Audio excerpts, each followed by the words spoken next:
Come on in!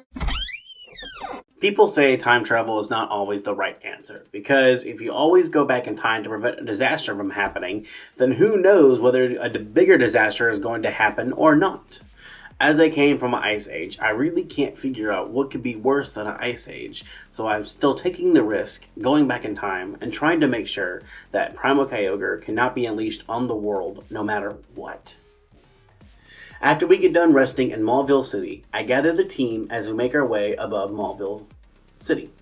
May stops us on Route 112 to show us Mount Chimney in the distance. As I stare at the smoke, there is a twinkling of deja vu of the place, but I can't quite place it though. We catch a Swablu and Fiery Pass, and even though I get a pretty lucky feeling about her, I know that she'll evolve into a dragon type, losing the normal type I'm used to using and making it scary and uncomfortable to use. So Swablu will always be a Swablu, just like Baby the Azurill. May stops us again to catch up and explain that she is going to Falabar Town to meet Professor Cosmo, who works with her dad, Professor Birch. The name Cosmo gives me the same feeling of deja vu that the smoke from Mount Chimney gave me, but I still can't place it for the life of me. We try to catch a Honedge in Route 113, but we accidentally make it faint, which means that we lose the encounter for that route. As we make it to Falabar Town, May is stopping us again as we learn that the professor that May wants to meet has been taken away by Team Aqua. At the mention of Team Aqua, I finally remember why I keep getting the feelings of deja vu. I learned from May in the future that Archie was trying to take the meteorite to Mount Chimney to try to make a keystone to control Primal Kyogre. Archie was stopped in my original timeline at Mount Chimney, but the specs of how he was stopped was kept from me, and I never got to learn about it before I was sent back. May asked us to help her rescue the professor, which I agreed to because it seems like the best option to stop Archie and Team Aqua. We also lose our Piplup encounter on Route 114 due to making it faint. Even though Piplup is a solar water type, we could have waited till it was an Empoleon, and I'm sad to lose that potential Pokemon. As we run into Meteor Falls, we see May confronting Team Aqua and one of the admins named Shelly. May asks us to battle with her to save the professor from Team Aqua, and I easily oblige. The Grunt and Shelly lead out Tentacle and Marshtomp, while May and I lead out Braxton and Zaps. I will admit here that I got a little tunnel visioned by seeing the Thundershock into the Tentacle that I forgot Marshtomp is a water ground as Zaps falls to a quad effective mud shot. As Zaps goes down and looks me with those innocent eye one more last time, small tears come into mine as I give a quiet apology. We bring Leaf into the field. We try to use Razor Leaf to take down the two Pokemon, but even with Braxton using Side Beam, we don't take out either Pokemon. But we do get confused on Marshtomp as Tentacle takes down Braxton with a Water Pulse. May sends out Chingling as Leaf uses Razor Leaf to now take out both Pokemon. Shelly sends out Roggenrola, but we take it down quickly with two Razor Leaves. As we defeat them, we hear someone else talking, and it turns out to be Maxie of Team Aqua. I remember them being a good team in my time, helping people out with shelter and food during super tough times. Although I don't really remember Maxie much, because for some reason when I asked surviving Team Magma members, they just went quiet and changed the subject. As Team Magma corners the beaten Team Aqua members, they quickly steal the meteorite and rush past us to head to Mount Chimney. Maxie pushes past us, but not before warning us to leave Team Aqua to him and Team Magma, and also not get in his way. I start to say something back, but he leaves and May is worried about the professor, so I hold my tongue for now and help bring the professor back to Falabar Town. May wants to go back to Mauville City to check out Watson the gym, and we decide to go back with her. We are then able to lay Zaps down to rest, and as we do, we grab Bertha, who is now a girder. I didn't tell May as we came back to Mauville City, but I remember learning that there used to be a cable car that would take me to the top of Mount Chimney, even though during my time it was destroyed. I still need to make sure that Archie doesn't get any closer to his goal, no matter how much Maxie tries to threaten me or not. As we get to the cable car and take it to the top of Mount Chimney, we see both Team Aqua and Team Magma grunts battling it out every way, making it a giant battlefield. I duck and weave through until I see Maxie being stopped by 3 Team Aqua grunts. I keep going as I realize that at the moment, no one can stop Archie at this time. We beat the grunt and Shelly again to stand at the top of the mountain and face Archie. As we both stand on the glass, he sees me and is mad that I'm the same kid that he told off on in the museum. He starts to tell me his plan when I stop him and interrupt to tell him that his plan won't work.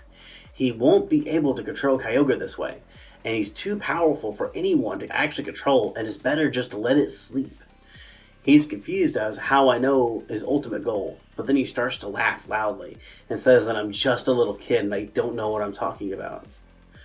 How I can't see how humans are destroying the oceans and harming Pokemon because I'm just a little kid, and if I want to stop him, I'll have to beat him in a Pokemon battle. As I don't get a chance to say yes or no, he leads Mothim, which makes me lead Leaf. I switch to Tina as Mothim goes for a resisted bug bite now. Mothim uses Protect to block a wing attack, but the next turn, Tina connects with a wing attack onto Mothim and takes it out in one hit. Archie then takes out Shelgon and uses Focus Energy, while Tina's return does little damage. I guess Tina don't like me that much yet, but we will never be able to fix that as Shelgon gets hit with a Meteor Mash from Tina, and then Shelgon goes for a critical hit crunch, which takes Tina down. Tina gives me one last look before those jaws close in on her, and she falls to the ground with a soft thud. With anger in my eyes, I go out to Bertha and use a wake-up slap, which almost takes the Shelgon down as Bertha takes a small Dragon Breath. Shelgon uses the Dragon Breath again, which does crit and paralyzes Bertha as Shelgon goes down now. Shelgon did have Aftermath, which does even more damage to Bertha and putting her in low health. Politoed comes out, and to make sure I don't lose another team member, we switch to Leaf to take a weak Bubble Beam. Leaf tries to go for a Razor Leaf, but gets hit for Hypnosis and falls asleep.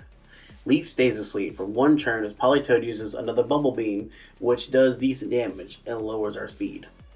Politoed outspeeds and uses Perish Song and puts himself and Leaf on a timer while Leaf finally wakes up and uses a Razor Leaf for about half health. Between the health that Leaf is at and the Perish Song, I sent out Leg to not risk Leaf. Politoed lands another Hypnosis and puts Leg to sleep. Leg is asleep for a turn while taking Bubble Beam, but now the Perish Song counter is at 1. Leg just happens to stay asleep, takes the Bubble Beam, while the Perish Song counter hits 0 and Politoed finally goes down. I seriously might have wiped there if not for the Perish Song coming from the little hoppity toad. After beating Archie, I try to talk to him more, even though I know letting him know about people about the future is always rule number 1 to not to do, but I don't care as long as Kyogre is stopped. But before I could tell him, Archie takes out a phone call, and I can only catch a few words before he smiles and hangs up, telling me that he has no more use of the meteorite and that he'll bring his A game next time if I try to stop him. He throws me the meteorite and runs past me as I hurry to catch it. Maxie talks to me again to thank me for helping him out, but is mad that Archie was able to walk free, and now he has to hunt him down all over again. As Maxie leaves, I stand there in disbelief that neither Archie nor Maxie won't listen to me, and it seems like I may not be able to talk them into the peace. I'm just not sure.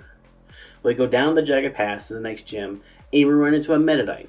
We switch out from Leaf to Splinter to try and catch it, but Splinter crits it, and we fail this encounter as well. We run into Lava Ridge's town PC, heal our Pokemon, and lay Tina to rest. I leave the spot open because I overhear that a woman has an egg that got left at the springs and is willing to give to me.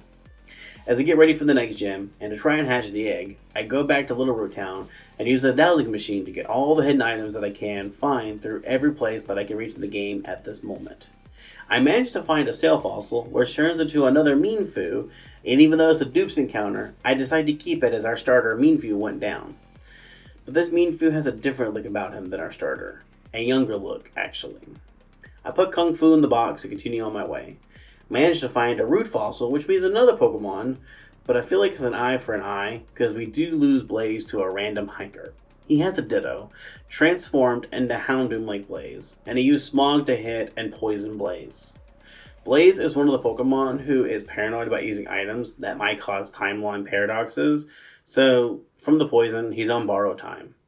But that time was cut even short when the Ditto gets a crit bite. I try to get Blaze to take down the copycat Houndoom, but that dog knocks out our dog. As I watch Blaze get chomped, I feel like if I had a nickel for each time a Pokemon went down to a bite type attack in this episode, I'd have 2 nickels, which isn't a lot, but it's weird that it happened twice. I say that he was a good boy for one final time as Bertha finishes off the copycat. As we revive the root fossil into an Amora, ironically, we also lay Blaze to rest. I feel like Blaze put all of the energy that he would have later into Littlefoot the Amora, because Littlefoot looks at me when I get done explaining, and it seems like it fully understands and will help me in a very lucky way. We keep trying to hatch the egg, and because of that, we go back to Route 112 to catch another Magnemite.